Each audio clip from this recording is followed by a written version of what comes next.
What's your legacy? Miami-Dade residents produce 6 pounds of trash daily. Much of that is plastic and will remain in our environment long after we're gone. Be part of the solution. Eliminate single-use plastic. More at miamidade.gov/plasticfree305.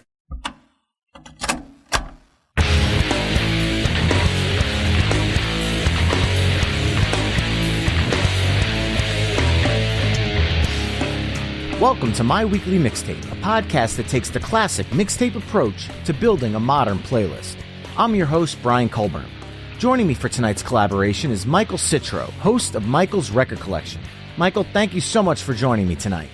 Thanks for having me, Brian. It's always great to talk music with you. Likewise, I'm looking forward to this. So, Michael, I like to start every episode with the same question. What does the word mixtape mean to you?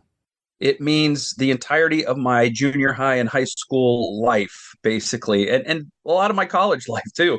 I don't know how many mixtapes I've made in my life, but I can tell you that probably I kept the TDK and Maxell companies afloat for a good portion of the 80s and into the 90s. I still have, I think, some unopened TDK 90-minute tapes in the closet over here. So, yeah, I would make one for every mood. I would make one for bands that I liked. I would make all kinds of things. You make them for girls because, that's I think the whole reason they were invented. I believe that the last one I made was probably in the early 2000s, and it was a Led Zeppelin acoustic songs mixtape. I just took all the ones with the acoustic guitar and I made one mixtape of Led Zeppelin songs that were acoustic. And that's the last one that I remember making. I may have made another one, but that's the last one I remember doing. Well, tonight you're going to be making one all over again, although at the end of the day, we're not recording these songs in real time, but we're going to take that approach to making a mixtape, and we're going to do it collaboratively together. Tonight, Michael and I will be curating a mixtape featuring the songs of 1983, which, and I can't believe I'm saying this, turns 40 years old this year. For clarification, we're choosing songs from albums that were released in 1983. So if a single was huge in 1983, but it came from an album released in 1982, it doesn't count, which unfortunately kills the most obvious choice right from the jump, which is Michael Jackson's Thriller. It was easily 1983's biggest album, but it was released on November 29th, 1982. So, boo, I know. For me, 1983 really felt like one of the defining years of my musical youth. There are so many great songs that truly shaped where I stand musically today. So I actually found it ridiculously hard to whittle down my bank of songs. And I'm sitting here right now with 25. And I know after the 10 that I picked makes the mix, I'm going to be feeling sick over the 15 that didn't. But Michael, I'm kind of curious. How easy was it for you to whittle down your bank of songs tonight? And how much guilt do you already feel for the songs that may not make it? Well, I'm kind of laughing at you narrowing it down to 25 and talking about the 15 you're going to leave off, because when you asked me to do this, I started with my 1983 playlist on Spotify, which has almost 400 songs in it. And I was pretty surprised I got down to 100 songs in my bank by recording day. Ooh. So 1983, when you talk about this year, Brian, that's the end of my junior year of high school and the beginning of my senior year in high school. That is the music that lives with you for your life. That is the music that is ingrained in your DNA. You never forget it. You hear two notes of something and you know instantly the name of the song, the artist, the album it came from, maybe the record company, maybe the video and where you first heard it. That's the kind of attachment you have to the songs that you sort of latched onto later in your high school career. Awesome. Well, with that being said, let's get down to business. Tonight, as I mentioned earlier, Michael and I will be curating a songs of 1983 mixtape, and we'll use the old cassette deck approach, meaning our mixtape will be broken up into two sides, side A and side B. Michael, as my special guest, will begin side A with his first song choice, and then I'll add a song that I feel best follows up his choice. We'll then flip-flop choosing songs until we've mapped out the 10 songs for side A. We'll then give our mixtape a proverbial flip, and we'll map out side B, only this time I'll kick the side off with Michael following up. Our overall goal for this episode is to craft the best Songs of 1983 mixtape possible using only 20 songs. And at the end of the show, you could take our conversation to the next level by visiting the Songs of 1983 page at myweeklymixtape.com and give our final mixtape a listen via the embedded playlist. Finally, if you like what you're hearing on the show, please consider becoming a Patreon mixtaper at patreon.com/myweeklymixtape. Michael, before I turn it over to you to reveal your track one, some of the fellow mixtapers who follow me at My Weekly Mixtape on Facebook, Twitter, Instagram, and TikTok have chimed in with their ideal opening track for a Songs of 1983 mixtape, and I wanted to share a few of them now so we have some musical food for thought. Hell, maybe some of these are going to be the songs we're going to be talking about shortly. Patreon mixtaper David Lee Smith chimed in with Stevie Ray Vaughan's Texas Flood. Follow the Trowler chimed in with Joe Jackson's Steppin' Out. Jason Whistle of the It's Not That Bad podcast chimed in with Big Countries in a Big Country. Jamie Lynn Howe chimed in with Bonnie Tyler's Total Eclipse of the Heart. Eric Chale chimed in with Peter Schilling's Major Tom Coming Home. Hector Contreras chimed in with Bryan Adams' The Only One. Coley Green chimed in with Dexy's Midnight Runners' Come On Eileen. Rob Jones chimed in with Billy Bragg's In New England. Oh My God, I Love That Song chimed in with Daryl Hall and John Oates' Maneater. The Story Song podcast chimed in with anything from Madonna's self-titled album. Tony Watson chimed in with Yes's Owner of a Lonely Heart. Bobby from the Effin' Cultured podcast chimed in with Elton John's I'm Still Standing. Michael Breen chimed in with U2's Sunday Bloody Sunday. And Jackson Walsh chimed in with Irene Cara's Flashdance, What a Feeling. Now, right there alone, Michael, that is a fantastic 1983 mixtape in and of itself. But with those picks now floating in the atmosphere, I'm officially pressing the record button on our mixtape, and the floor is yours. Why don't you dive into the song you chose to kick things off tonight? All right. Well, I'm glad that the song I chose to kick off side A is not one of the many that you just listed. I was worried someone was going to steal my thunder. The 1980s were such an amazing time for music. The early 80s when MTV was in fashion, and you might have a metal song followed by a reggae song, followed by a punk song, followed by a poppy song. There was a little bit of everything going on. So I thought, it's a mixtape, so you want to start off with something high energy. You want to start off with something that's going to really get you going, but it's the 80s, so I want a little bit of everything. So I'm not just going hard rock or metal here. I need to have a little bit of pop in it. I need to have a little bit of maybe attitude. I know you like your punk, so maybe a little bit of punk flavor to it, a little sneer, and nothing says all of that to me as much as Billy Idol's Rebel Yell. Yes. You got the guitar hero, Steve Stevens. You got the poppiness in it. You got the trademark Billy Idol sneer. It's got a little bit of everything. I think it's the perfect song to kick off a 1983 mixtape. Well, you scooped me on that one, which is great because it makes my list a little easier because that is the exact song I had. I love talking about cover songs. That song's been covered a lot. Drowning Pool did it about 10 years ago. And more recently, Queensryche did a cover of the song on their latest album, which is actually really interesting. Oh, I'd like to hear that. It's very faithful to the original, but still has a Queensryche vibe to it. But going back to the original, that song is timeless. It's 40 years old this year. And if you start that up, I don't care what age you are, your head's moving, you're getting into it. The song absolutely rocks. And it's one of those songs that, thankfully, 40 years from now will still be looked at with the same feeling as I hope we have for that song today. It's got everything, the guys will get into it. The headbangers like it. The pop fans like it. Everybody sings along with it. It is just anthemic.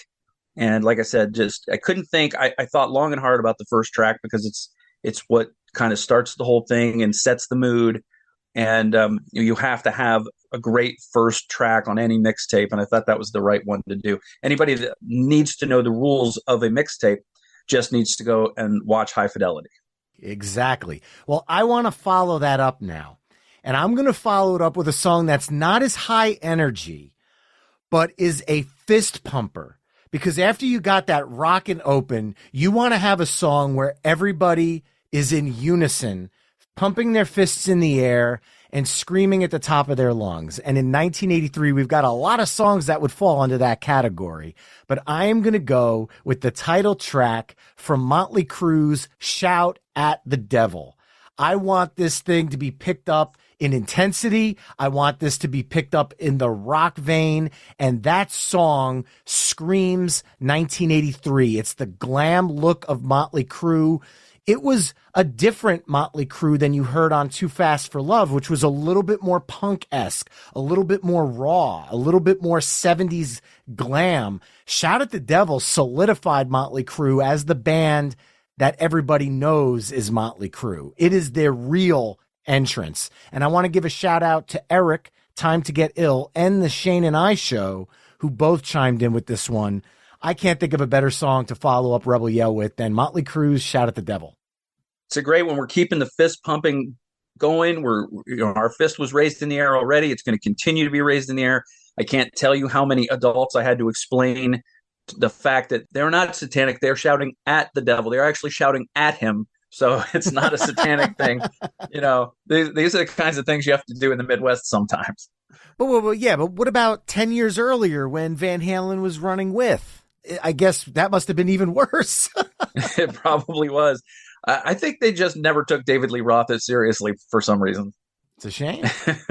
Maybe it was the fact that Motley Crue had some of the imagery. Van Halen didn't have any of that type of imagery. They were, the laid back California look. They didn't really have the pentagram and the black clothes and stuff as much. Yeah. And when you think about like the Too Fast for Love era, it wasn't as solidified. It was a little more glam looking, a little bit more of the 70s style, which I keep saying punk, but to me, Too Fast for Love is the punkiest Motley Crue album there is. Mm-hmm. But Shout at the Devil really leaned into the hard rock scope of things.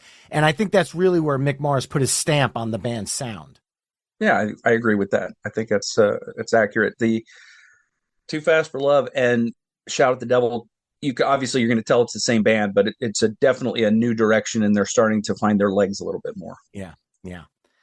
So now this tape is starting to find its legs, and I'm throwing it back to you to follow that one up. All right. Well, after a couple of rockers, I think we got to pull it back a little bit. So I'm going to go mid-tempo for the third track.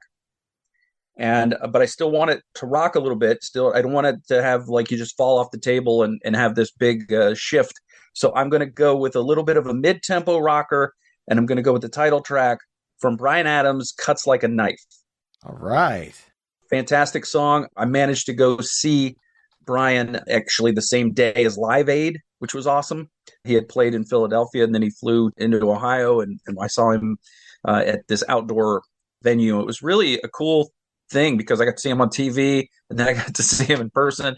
And Bryan's music, especially that album, just was fantastic. The songwriting was great. The playing was great. You had these raspy vocals, and I think every single track on that album is just killer. It's one of those patented all killer, no filler albums. And I like the way that this kind of takes the mixtape down a little bit from where it was, but not completely falling off the table and doing just a heartfelt light rock ballad. I agree. That's a great follow-up. Cuts Like a Knife, by the way, if you haven't seen the meme that goes around using the Cuts Like a Knife CD on a pizza, you should definitely you should look that one. I know it's stupid, but every time someone says it to me, I chuckle because it really is like dad joke personified, and I love it. As a whole, that's actually a fantastic pick from that album. I know Hector Contreras had chimed in earlier at the top of the episode. I had mentioned with The Only One, but I think with where we're going, Cuts Like a Knife follows up Motley Crue nicely, because I could actually hear those two songs being played on one of the New York radio stations back to back, and it wouldn't seem like too much of a far stretch. The only one was actually on my bank of songs, and I just felt like, and actually I like that song better than Cuts Like a Knife. I just feel like when you're making a mixtape like this, at some point you got to change the energy slightly and take it in a little bit different direction. Otherwise, you're just kind of you're always peaked at the same time. It's like those brick walled recordings where everything is like maxed out on the noise level, and you never get that break, and there could be a little fatigue set in. So I like to give you a little break, pull it back just a little bit. Yeah, a little bit of dynamics in the mix. I like where you're going. Well, following up Bryan Adams, I think I could stay in that vein and still keep this going with that rock feel, even though this is a little more poppy, especially compared to Billy Idol and Motley Crue. But coming out of Bryan Adams, I could go with a cover song, which I love because I love my cover songs. And I'll tell you right now, when I mention the song name, music nerds will immediately know that it is a cover. But for the average Joe music listener, they might not even know that 1 year earlier, a band called the Bus Boys on their American Worker album released this song. And it didn't really go anywhere. But a year later, Huey Lewis and the News turned it into a massive hit for the album Sports. And that song is Heart and Soul. One of the more rockin' tunes on Sports. It's got enough guitar heft that I feel like coming out of Cuts Like a Knife, it still keeps telling that story. And when you think about the sound of Sports as an album, it has a lot of the horn sections. It has a lot of that big Huey Lewis sound. And Heart and Soul is just a straight ahead rocking chorus, which I think speaks to where we're headed with this tape so far, more than the Heart of Rock and Roll, which would have been a great, like, let's say side 2 opener, which I had kind of sitting in my bank there. But coming out of Bryan Adams, Huey Lewis and the News, Heart and Soul. I like it. I had some Huey Lewis in the bank, and that was I think one of my last cuts. I still had a Huey Lewis song in the bank, but that was one of my last cuts that I just did this afternoon at the office. So yeah, I like the way it's flowing now. You get the Cuts Like a Knife, the Heart and Soul. You're right, a little more poppy. Got some, going to introduce some horns here, and it's going to make for a nice flow because then I know exactly where I need to take this mixtape from here. All right, well, let's hear it. All right, so staying with a song that's a bit rocky, but getting maybe a little more leaning into the pop, I think that a good one to go here is Rick Springfield's Human Touch. Going to introduce a little bit more keyboard into the rock, and there's a lot of ways you can go from this point on. You can go back to the guitars, you can go more synth, and this is one of my favorite Rick Springfield songs. It's I think at the time they thought it was going to be really futuristic, especially if you go back and watch the video. And it's really, really a cheesy video. But at the time, we were all like, yeah, that's what it's going to be like in the future. And now we're in the future, and it's nothing like this. Wow, Rick Springfield. That's tough because I'm scrolling through my list and trying to find something that comes out of that. Huh. You know what? I think I'm going to lean a little bit more into the synth a little bit here. But the song has a drive that screams rock. And yeah, I think I'm going to go with it. I'm going to go off of Speaking in Tongues. I'm going to go with Talking Heads, Burning Down the House. Okay. It's got a rock drive to it, even though it's a little bit more synthy, a little bit more new wave, but that song has that thump that takes you through it, that still maintains that edge that I feel like this tape has so far. And I want to give a shout out to McMarmots who chimed in with this one. And plus, it just gives me a good excuse to bring up Revenge of the Nerds when they're doing fireballs in the house and the guy turns around and blows on the lighter and then this song is playing. The song's fantastic. It's probably my favorite Talking Heads song. And somehow to go from Billy Idol and Motley Crue to Talking Heads and have it still make sense right now is pretty damn cool. So I am going with Talking Heads, Burning Down the House. Okay, I like it. And that scene in the movie was funny, was a little bit on the nose to have that song playing. Yeah, good stuff. I think this is a great first side to this so far. And we have kept it from going off the rails, but maybe it's going to start going off the rails. I don't know, because I'm going to lean even a little bit more into the synth because it was 1983 after all. And I think a good song to pivot to here is Real Life, Send Me an Angel. Wow. I think this is a song that doesn't get enough play. I like to go deeper cuts, even though this was a hit song and a single. I think it's not one that would immediately leap into people's minds. So, as a guy who appreciates deeper cuts, I kind of have to have at least one or two songs, even on a mixtape full of very famous and very highly rotated songs throughout the lifetime of these songs. I like to have something that maybe hasn't gotten as much airplay. So I think when you get into Talking Heads and you get Burning Down the House, you get that wah, wah, wah, wah, wah, wah.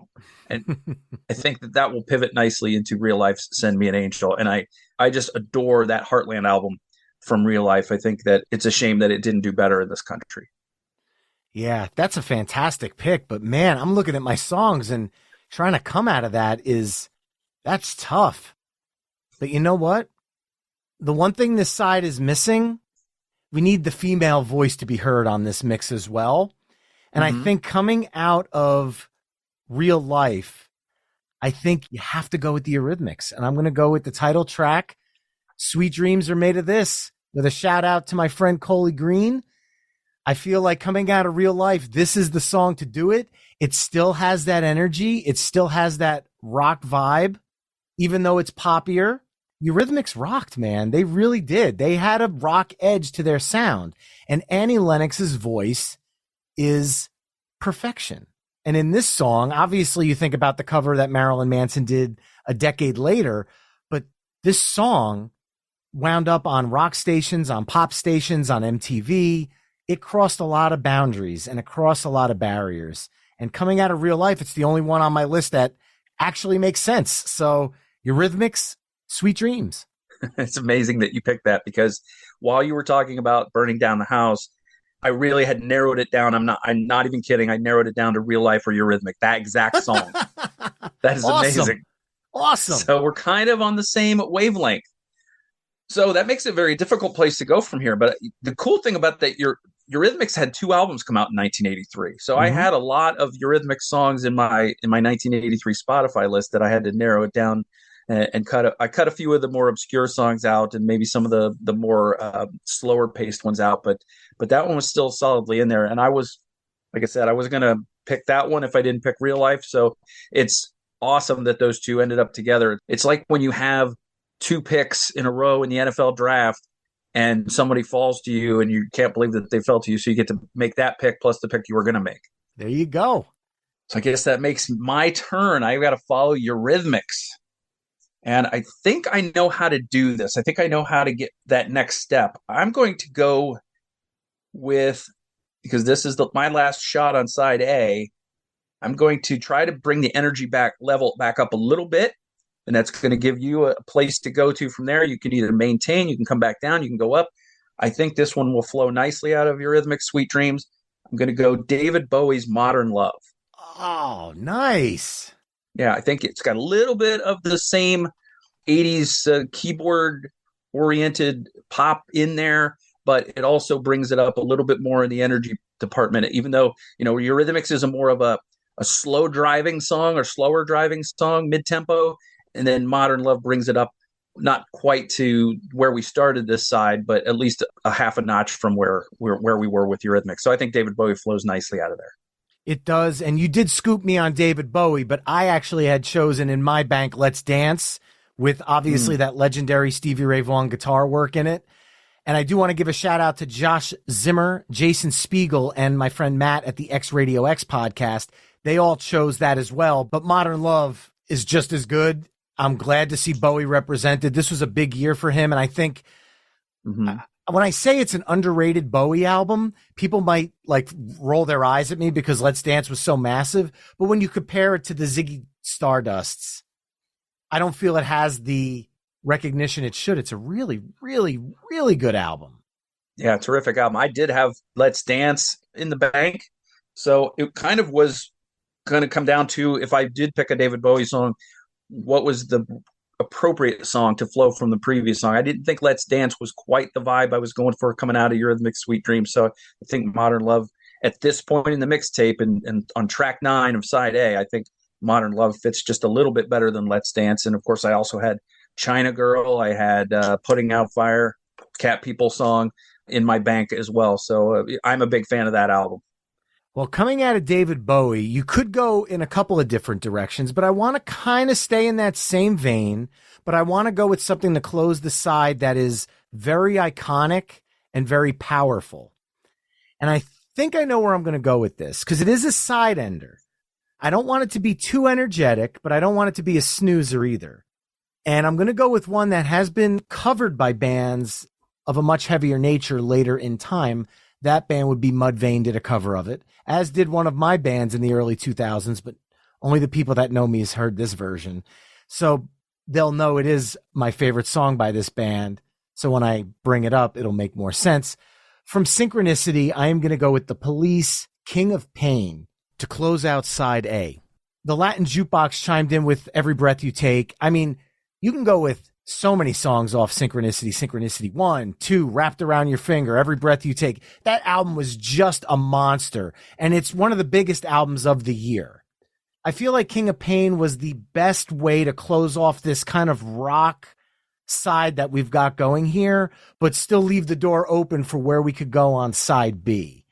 So I'm going to close it off with The Police, King of Pain.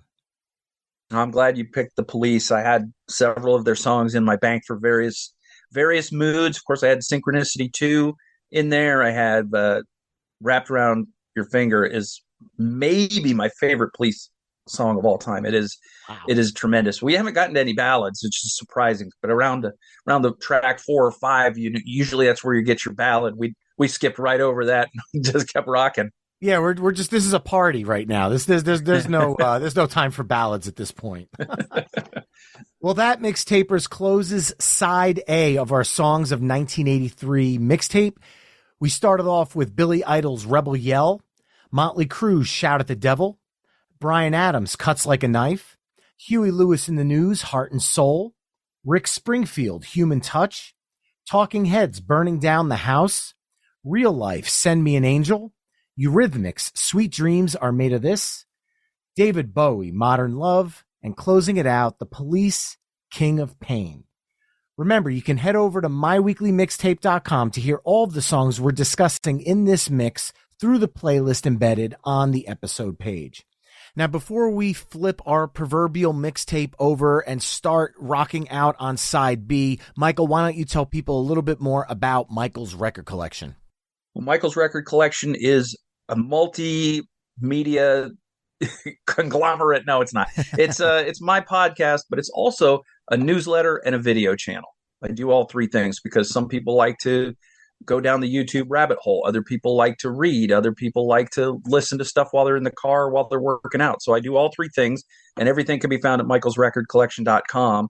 But the podcast, basically how I describe that is we talk about great music with the people who make it and the people who love it. So I've had many musicians on to talk about albums that they've created, or a couple of times I've had artists on to talk about other music. And I've had people such as yourself, podcasters. I've had writers, people that do love music to come on and talk music with me. It's just a couple of music nerds geeking out about some great songs. Usually there's a topic involved. I know you were on, we talked about the Cars, Heartbeat City. Oh, yeah. We talked about Pat Benatar together on one of my past episodes. And then, of course, after the very sad and tragic passing of Christine McVie, we jumped on and talked about her music for a while. So these are the kind of topics that are covered. I've also had great musicians like Dennis DeYoung from Styx, or Gil Moore from Triumph, Brad Gillis from Night Ranger. And a lot of what I do kind of centers around rock and roll, hard rock, classic rock, progressive rock. Those are the main things. But I get a little poppier sometimes, a little folkier sometimes, and I have many interests. But it just rock and roll is where my heart is. So that's kind of all kind of subgenres of rock is kind of the sweet spot for me. And it seems to be that's the sweet spot where this mixtape seems to be hitting right now, is a little bit of everything rock. Mm-hmm. Yeah, we really have not gone soft at all. We've kind of kept the energy pretty high, and we haven't gotten really synthy. Like there's no Naked Eyes on here or whatever so far. Yeah, and I don't know if it's going to go there, because kicking off side B, I'm just going to go right into it, and I'm going to go with one of my favorite rock albums of the 80s. And I guess you could call it a classic rock album because the band was a classic rock band that kind of was making their transition into the 80s. And as a young child who was obsessed with cars, I could stare at this album cover for hours on end. And that album cover is Eliminator. And this is the opening track from it. So that is the opening track for side B of our mixtape, ZZ Top, Gimme All Your Lovin'. I want to give a shout out to Patreon mixtaper David Lee Smith, who also chimed in with this one. This song, what a way to kick off an album. Just that drum beat. It's not a complicated drum beat. We're not talking about Neil Peart or Mike Portnoy here. This is just a straight ahead meat and potatoes drum beat. But guess what? As soon as it starts, your head starts moving. And when that guitar and bass kicks in, it's on. I love it. ZZ Top, Gimme All Your Lovin'. I love that. That was one of the two that made my cut to my song bank. ZZ Top's Gimme All Your Lovin'. The other one was Got Me Under Pressure if we were really, needed something high energy. But yeah, you're right. That groove that they get into, but it's a good rock and driving beat. The guitar riff, of course, Billy Gibbons is amazing. And I really think that Frank Beard doesn't get enough credit for the engine room that he provides for that band. So I think that's a great pick and a great way to start off the side 2 of the mixtape. Yeah, he is a human metronome. And that's one of those things where it gets underappreciated. Because if you go a little too fast or a little too slow with that song, you change the entire impact that song has.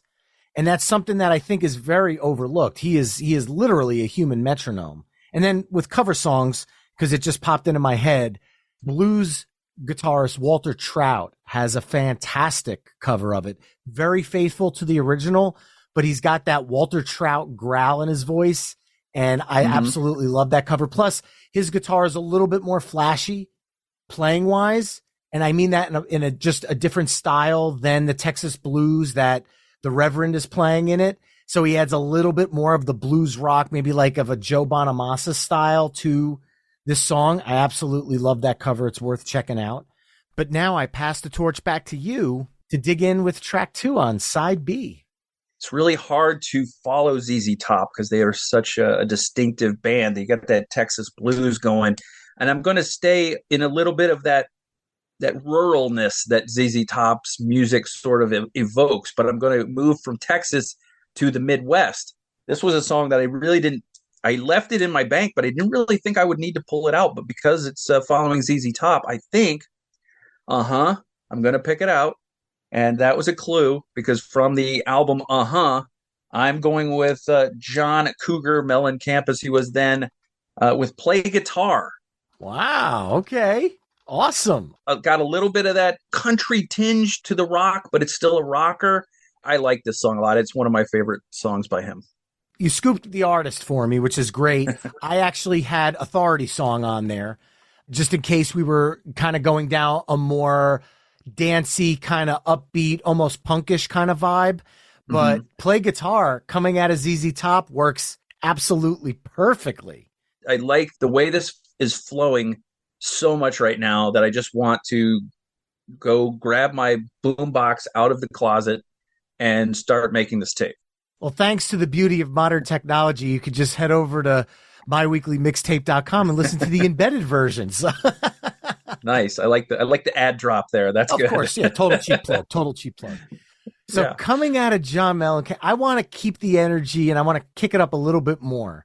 But I want something that is going to have everybody in the room or in the car or in the stadium singing along. And I can't think of a better song on my list right now than Def Leppard's Photograph from Pyromania. It's rock, but it still has a little bit of that 70s glam pop sound that Def Leppard has woven through their music throughout the years. And when that chorus hits, everybody's singing Photograph together in unison. You got the harmonies going. I'm just feeling that coming out of John Cougar Mellencamp.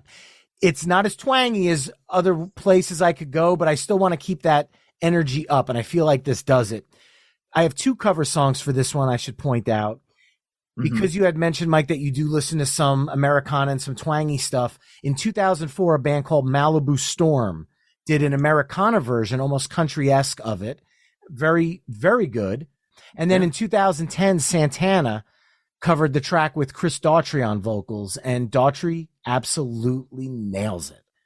So coming out of John Cougar Mellencamp, maybe a little bit of a, not a full left turn, but maybe a little bit of a curve into Def Leppard's Photograph. Yeah, that's great. I just talked about that album and that song on that album with the Def Lep Pod. Neil from the Def Lep Pod does a bang up job talking about all things Def Leppard. And so this is obviously a crazy, it's crazy to think about this being as old as it is, because 1983 to me, it seems like it was yesterday. And it's been 40 years. It's hard to even say it out loud. But Photograph is phenomenal. It was my first taste of Def Leppard, obviously through MTV. And it was one of those things that just was so different. It was a video that told a story at a time when MTV was playing a lot of, sort of live on a soundstage type of videos and just really weird stuff. And this one kind of told a little mini story. And then you had these guys, these, good looking dudes, and the lead singer's wearing a Union Jack sleeveless shirt, and the drummer's got no shirt on. He's wearing Union Jack shorts. And it captured, the imagination. The music obviously captured the imagination of the guys, and the look captured the imagination of the girls. And everybody liked Def Leppard, and they became a very, very big band at a time when there were just some imports coming in from England, and that was one of the bands that really caught fire through MTV. So Photograph's a great song, one of my favorite Def Leppard songs to this day. It's a great pick, and I could see the turn there. Well, how are you gonna keep leaning into the turn, or are you gonna kind of pivot it right back? I'm gonna take a little bit of a weird turn here, because this is track 4 on side B, and I think that's normally where you might get a little bit of a curveball. And so I've got this section of my song bank that's called Outside the Box. And outside the box, I've got songs that didn't quite fit in any one given category, but I think there's one that I can insert here that might work. And that is from my favorite band's self-titled album, Genesis. I'm going to go with Mama. Ooh, okay. It's a little different vibe, a little darker, but it still has some power behind it. It's a rock song. It's got heavy drum beat. So I think it works here, but it is a little bit of a left turn. And I acknowledge that, but this is a good place on a mixtape for a left turn. I love that pick. You did scoop the band. I had That's All waiting. I just didn't know if we were going to get into that funky realm where it would work. Mm-hmm. So like if you had chosen David Bowie's Let's Dance, I might have closed side A with That's All, given that kind of a funky Phil Collins ending to it. But I like where you're going with Mama here in this situation. But yeah, coming out of it. Good luck. Yeah. I mean, that's kind of a palate cleanser if you think about it. Mm-hmm. And people like to, you might want to call that a deep cut. You did on side A with Real Love. I think I'm going to go with a deep cut here. Okay. Coming out of Genesis. And it is a little bit of a stretch. It's going to definitely be we're going to be weaving on side B here between lanes. But I think I'm going to give you a nice palette to bring us home for the rest of the tape. And I'm going to go off the band's self-titled album, very underrated band, very amazing lineup. I would call this a supergroup, if you will, with Fast Eddie Clarke from Motorhead and a young Dave King who would go on to front the amazing Flogging Molly. I'm going to go with Fastway, Say What You Will. Let's pick the party up here. I love dropping the Flogging Molly knowledge on people about Fastway, because I would say, do you realize that in 1980s, Dave King sang in what would be pretty much a hair rock band? And people look at me and tell me I'm absolutely crazy. And then I play the song and their jaws, you hear it hit the ground. He is such an incredible hard rock singer, and he's still such an incredible singer. Say What You Will just picks up the energy. It's got that Motorhead vibe with a little bit of a blues touch to it, and Dave King's vocals are just perfect on it. It's got that 80s snarl and that 80s swagger, if you want to call it that. So my track 5, Fastway, Say What You Will. I really like that. I had submitted that song to you for your opening guitar riff mixtape as well as a suggestion because I love this band. I know everybody loves their Flogging Molly, but I rue the day that Dave King swore off metal and decided it was stupid because he was so good at it. Fastway was the second band that I ever saw live on the first concert that I ever went to, as there was a 4-band bill, heavy metal bands. Started with Kick Axe, a Canadian band. I remember them. Then Fastway. Then after Fastway was Quiet Riot and then Scorpions. So that was an amazing day. And same venue where I saw Bryan Adams, outdoor venue. We were in a sort of like this cordoned off VIP section on the right in front of the stacks and stacks of speakers. So I didn't hear very well the next day. Or till now. Yeah, I'm still having trouble with that ear. Matthias Jabs from Scorpions did some permanent damage, I think. But that was a fantastic day. I will never forget Dave King throwing a Nerf football into the crowd and having it thrown back to him during the show. An amazing band, and I think a band that, you're right, underrated, should have been bigger. And given who was in the band, they were a supergroup. Yeah. And now you have kind of a blank slate to go anywhere you want, although it is leaning a little bit more in the rock arena again. It really is. It's going to be difficult to go from there, but how I connect the dot there is I go with, why not just follow Fastway the way that the band followed Fastway at the first concert I ever went to, and go Quiet Riot's Come On, Feel the Noise. All right.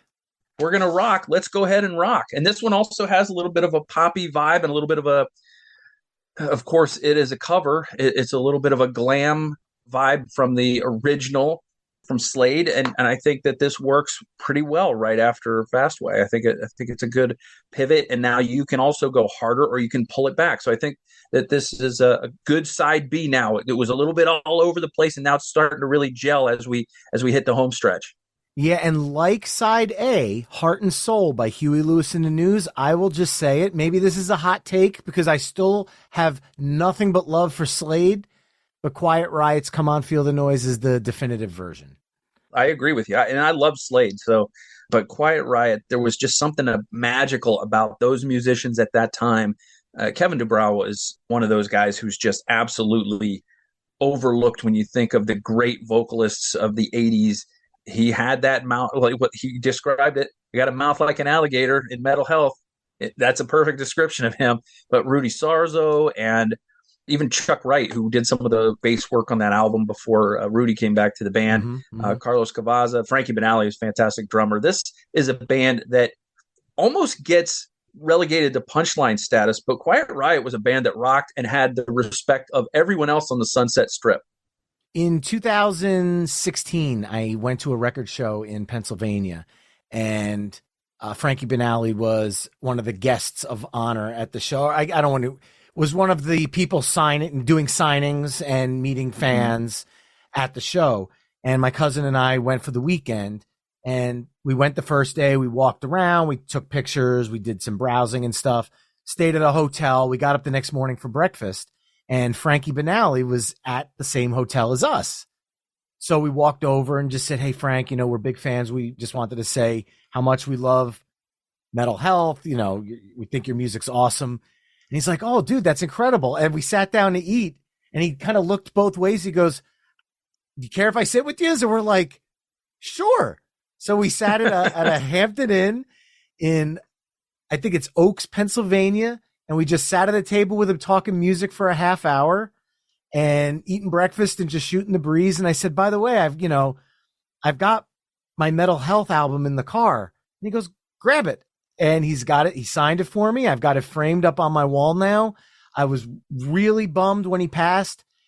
He was one of the most down to earth. He was not a rock star there playing rock star. He was just a fan amongst the fans.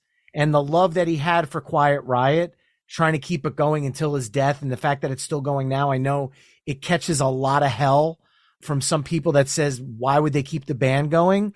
It's because of what Frankie Banali put into it, even though there were different singers and there's all the drama about that, he just kept trying to keep that spirit alive because it really drove him and fueled him. And it was a big loss when he passed. And, F cancer, because I would have loved to, have seen them live again. So a little bit of a downer there, but I love Frankie Banali. I love Quiet Riot. Yeah, that's a great story. Thank you. It's a great story that you have. And not only do you have that great memory, I think if people don't know, there's a great documentary that Frankie did called Now You're Here, There's No Way Back. I recommend that highly. Go check it out. I love rock documentaries, but even if you don't love all the rock documentaries that I love, I think that's one that everybody can enjoy. And I think you will gain a lot of respect for Frankie through that documentary. So coming out of Quiet Riot, when that song comes on, my pedal starts to push down a little bit more. And at this point, I want to keep that energy going and I want to floor it. And I can't think of a better way to floor it than going off of 1983, because obviously that's the year we're talking about. Peace of Mind, Iron Maiden, The Trooper. We're going to turn this thing up to 11. We're getting a speeding ticket now. That's exactly what's happening. And you know what? When we get pulled over, the cop's going to roll down the window, license and oh, wait a minute. You're listening to Maiden? He's going to give us the metal horns and he's going to send us on our way. Iron Maiden, The Trooper. I want to give a shout out to Seeker 11, who also chimed in with this one. Come on. I mean, Iron Maiden is legendary. Hopefully 2023 is the year they're finally inducted into the Rock and Roll Hall of Fame like they very much deserve. They're pioneers of metal, and being a metal and rock guy and all the genres I listen to, this song just stood out for me amongst the rest of Peace of Mind. So following up, Come On, Feel the Noise. Let's hear it for The Trooper. Wow, that's a great pick. And I have 2 Iron Maiden songs still in my bank after crossing out several others from that album. And The Trooper was one of the songs that I picked on a recent episode. I had a couple of fellow podcasters come on. We picked our favorite wake up morning songs. And The Trooper was one of those for me that I picked because it's one of those songs that first thing in the morning, if you're on your drive to work, if you play The Trooper, you are waking up. You're not going to need that caffeine. You're not going to need to stop for coffee. You're going to have that caffeine buzz from that song. It's a classic Iron Maiden gallop. It's high energy. Bruce sings the heck out of that song. And that's an amazing song. A great pick coming out of Quiet Riot. And now you have the task of trying to figure out where to go from Iron Maiden. Do we keep going upward? Do we bring it down? What do we do here? Yeah, that's the question, isn't it? And we're running out of room here on this side B. So I've got 2 picks left, and I can change the direction now that we take, or I can keep that thing going. But the song that I feel like fits the best here, I'm looking right now at this bank of songs, Brian, and I see so many songs I'm going to lament leaving off of this mixtape. Mm-hmm. But that's just the nature of the beast. And speaking of the beast, unfortunately, he just announced that he will not be touring anymore. The legendary Ozzy Osbourne played the role of a beast in a video for the title track to his Bark at the Moon album. And I think Bark at the Moon is a great follow-up to The Trooper. Yes. Thank you. Thank you. Thank you. Definitely is. I love that you picked that. You scooped it. I'm happy you scooped it. We needed to have Ozzy in there. And I was trying to hint to you with Iron Maiden but then again, I don't know. There was the whole Iron Maiden Ozzy thing at Ozfest with the messing around with the sounds. And I know the 2 bands don't like each other, but musically back to back. Come on. That is awesome. I love that pick. Yeah, this is a tape that you're not going to want to take out of your player. You're going to want to leave it in there and keep going when you flip it over and listen to the whole thing over again. This is a lot harder rock than I thought we would get in 1983 with all of the synth that was coming into popular music at the time and all the different styles of music there were. And we've threatened to take it in other directions throughout this program, but we like our rock. We're rockers, Brian. Yeah, and I'm leaning right into that because on one hand, if you've got Ozzy Osbourne, on the other hand, I have to come up with my last song of the night, and I feel like where this rock is headed, we just got to raise the horns up for the man who probably started these horns And I'm going to go with the title track from Holy Diver, and I'm going to go with Dio.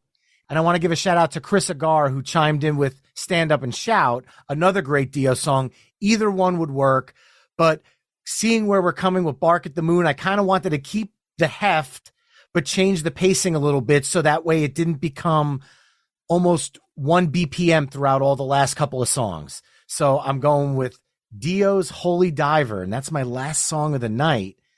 But I'd love to hear what you think about that one coming out of Ozzy. Wow, I think it's a great song coming out of Ozzy. It just doesn't leave me any room for the final track to do a whole lot. There's so many songs that I want to get to, and I'm going to leave them all off. But it is absolutely an appropriate song coming out of Bark at the Moon for Holy Diver. I might have gone Rainbow in the Dark there instead, but that certainly works too. So, I mean, yeah, you got your Ozzy and your Dio and your Iron Maiden back to back to back. I mean, I don't know if there an unholy trinity? Is that a thing? There is now. Yeah. I like it though. It's pretty great. It does leave a lot of pressure. It's like, do I go metal again? There is a lot of pressure there, but man, this side B, you're going to get your fill of rock. It really makes Mama stand out now as the sore thumb. Yeah. Now you have the challenge. What do you close out side B with? That is a challenge. And, I'm looking at this list and there's so many iconic albums we're going to get killed for leaving off of this thing.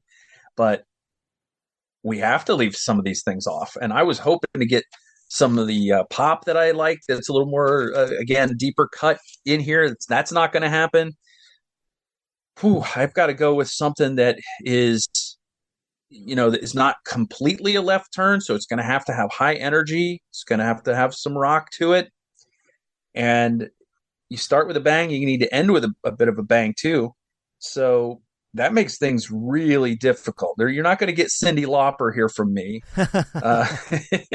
And you're not going to get Elvis Costello's Every Day I Write the Book here from me. But something's got to go here. I am going to take a little bit of a left turn here, though. I am going to go a little deeper. And I don't know if this is something that you're into, because I do know you like your punk aesthetic. I don't know if you would count these guys as a clear-cut punk band, and I'm probably going to get some stick for ending the mixtape with this, but I really like this song. It's a high-energy song, and it's not sort of in the same exact rock vein. It's got a different vibe to it, but it's still energetic as hell. I'm going to go with the Plimsolls, A Million Miles Away. Wow. I think that's a good way to end this album, with a little bit more of an obscure song, but good energy. It's going to introduce some people. You got this thing in your player. This last song comes on after Holy Diver. They've known every song. They go, who's this? And then you get to be cool and explain to them who the Plimsolls are. So I like it. I really was hoping there would be some kind of tie-in that I could end this thing with Zebra's Who's Behind the Door, but I don't think we quite got there. Yeah, I don't know if that would have worked. It probably, you know what? Anything could have worked in this playlist as a whole. Hearing the Plimsolls at the end, I would have actually thought you would have followed up Fastway with that, because I feel like those two would have went nice back to back. But then again, you went to the Quiet Riot and then it took off. Yeah. Okay. Look, we're going to try something new tonight. I might have to start doing this moving forward. What's one song on your list that there was no way in hell it would have fit, but that you want to give a special shout out to? It's a nice way to put it. Man, I'm just looking at all of these iconic albums like, oh my gosh, we didn't pick some Journey's Frontiers, for example. Right. I want to give a shout out to David Owens, who chimed in with Separate Ways, Worlds Apart, and I kept looking for a spot to plug that one in, and I just didn't see it. You had Billy Joel's Innocent Man in here. Yep, that was on my list. Elton John had an album about the Fix. Reach the Beach came out that year. Man, there's so many. What did not fit from 1983 that I would have loved to have had on here? I'm going to give a shout out. Again, this is a very deep cut, because there's no way this would have. There was a little bit of an opening at one point in this mixtape where it would have fit. But I'm going to give a shout out to a regional favorite of mine, the Michael Stanley Band. Oh. Came out with a song in 1983 called My Town. He's basically singing about his love for Cleveland. And I think that that's a song that more people need to know about. So that's the one that I don't see how it would have fit on here, but that's one I would have liked to have found a way to get on there. And some of the other ones I've already mentioned. I'm not going to go back over them and steal your thunder, but yeah, that's one that I think a lot more people should go and play and check that one out. Awesome. Well, the song that I thought you were going to close with, considering where I went with the Ozzy Dio or Maiden Ozzy Dio trio, I thought you were going to close with something from Kill 'Em All, and we didn't. So somehow nothing from Metallica made tonight, which is strange, but I do want to give a shout out to Ryan Howell, who chimed in with the Four Horsemen from that. But my track that didn't make the list because there was just no place I saw it making sense was Violent Femmes' Blister in the Sun. And I want to give a shout out to Rob Jones, who chimed in with that one. I just don't see any place on this mixtape where that song would not have felt like a complete, screeching wheel, left turn, 180, whatever you want to call it. So that would have been my, I guess you'll call it an honorable mention track for the night. Yeah. But without our honorable mentions, side B of our mixtape started with ZZ Top's Gimme All Your Lovin', John Cougar Mellencamp's Play Guitar, Def Leppard's Photograph, Genesis's Mama, Fastway's Say What You Will, Quiet Riot's Come On Feel the Noise, Iron Maiden's The Trooper, Ozzy Osbourne's Bark at the Moon, Dio's Holy Diver, and the Plimsolls' A Million Miles Away. Remember, you can always head to myweeklymixtape.com to hear all the songs we've discussed in the mix through the playlist embedded on the episode page. Now, Michael, before we eject this masterpiece of a 1983 mixtape, why don't you tell people once again where they can find Michael's record collection to learn more? All right. Well, everything kind of stems from my website, michaelsrecordcollection.com. You can follow me on Twitter at Mike's Records, and it's Michael's Record Collection on Facebook, YouTube, Instagram. And I do have a TikTok. I don't post very much. I don't find the time to make videos very often, but I do have one. You can follow me there. michaelsrecordcollection.com is the place to go. And there's a link right there on the front page where you can sign up for that free e-newsletter, get it in your email every week. Doesn't cost you anything. You don't even have to read it. Just sign up for it. I don't even care if you read it. Michael Citro, as always, man, I love talking music with you. Thank you so much for joining me on My Weekly Mixtape, and I look forward to continuing our musical discussions in the future. Thanks again, man. Hey, thanks for having me, Brian. I just hope that your listeners will forgive us for not putting anything from U2 or REM in this mixtape. Yeah, that was another one that I kind of was sitting there, and I almost didn't want to mention it, but now guess what? Cat's out of the bag, huh? Remember, folks, you can find me at My Weekly Mixtape on Facebook, Twitter, Instagram, and TikTok. And you can also head over to myweeklymixtape.com to hear the music discussed on tonight's episode and to check out the full catalog of My Weekly Mixtape episodes. If you want to support the show, please consider becoming a Patreon mixtaper at patreon.com/myweeklymixtape. That's all for this week. Thank you once again for listening. And until next time, enjoy the tunes.